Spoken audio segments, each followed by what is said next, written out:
I was just reminiscing back to the good old days when I was a young fella and it was all about playing arcade games like Space Invaders and Galaga. And I've always wanted to create my own tabletop arcade game. And today, that's what we're doing. So I want to show you how you can bring that nostalgia back in a very cool way. Now, what we're using for the tabletop is one of these old cable reels. This is a recycled one. You can also use something like a coffee table or a shipping crate. So you don't have to be limited to this, but I like the look of this. Now, you can pick up these kits online for next to nothing. They've got over 100 games on it. All the classics, they've got all the bits and pieces that you need as well. They come with their instructions and it might look a little bit complex, but it's a little bit like putting Lego together.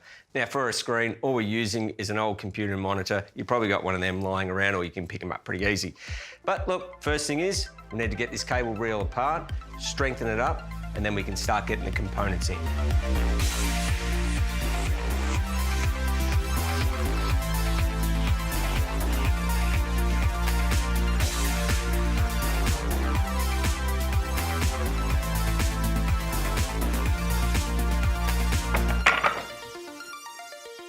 Okay, so we've got our reel apart now, and this is the actual tabletop, but I've got it upside down. Now, what I'm going to do is now get our monitor, place that into position, trace around it so that we can get that set and ready to go. So with the monitor, it's still got this little stand on the back, and I'll be unbolting that.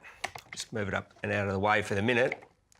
So what you're really doing here is just making sure that it's nice and centered. So if you could imagine there'd be a player at either end here, so you just want to make sure that it's sitting about right, which I've got that looking pretty good now.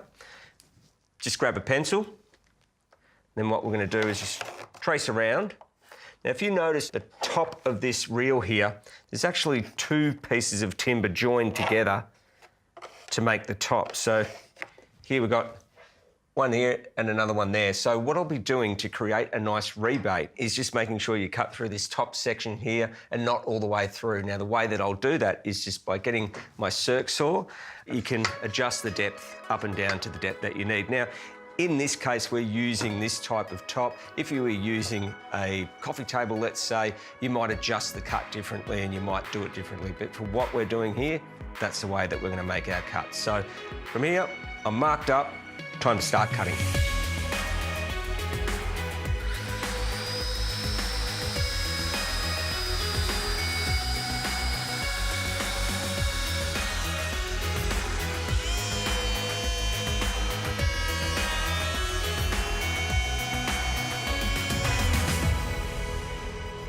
Okay, so that's our first cut done. Now, the monitor does fit in here, it's nice and snug. And the next cut I have to do will actually cut all the way through this time, and that will reveal the actual monitor. Now, you'll notice around the monitor, we've got this little bezel that runs around there, and what I've done is actually measured that, marked out the bottom here, put a little line there, because I want to make sure I keep some timber in there so that we can bring the monitor as close to the surface as possible without it pushing all the way through.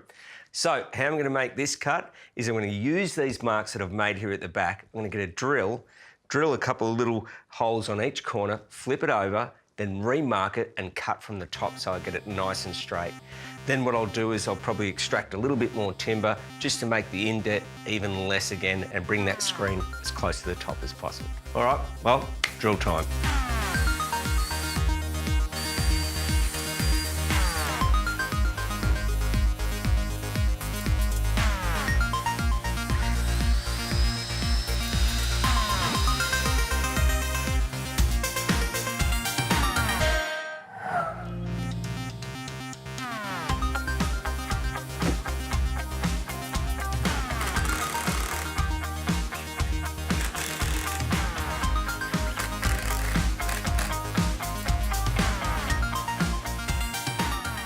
Okay, so our screen's all ready to go, but now it's time to put our barrel back together. So I've got all the pieces here that we disassembled before.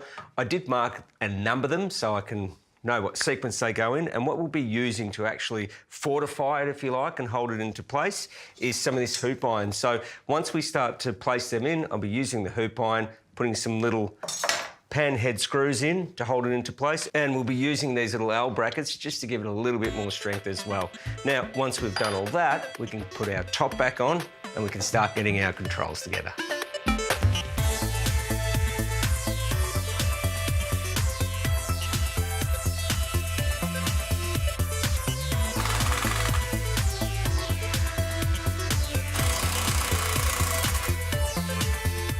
Okay, so this is what it should look like inside. You can see the hoop iron and the brackets there. I've left a couple of slats off so I can get the rest of the arcade components in there, following all the installation instructions. Once that's done, come back, we'll get the controls on.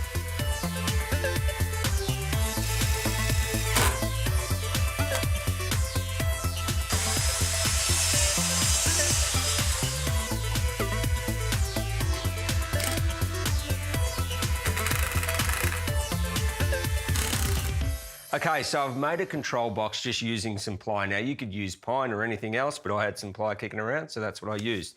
Now, I'll use this as a template to make my other one, but basically what I'm doing is now just getting my controls, positioning them where I want them, and once I'm happy with that, I'm going to put some little dots on there, and then I can take this over to the vise, drill them out, and I can keep wiring up.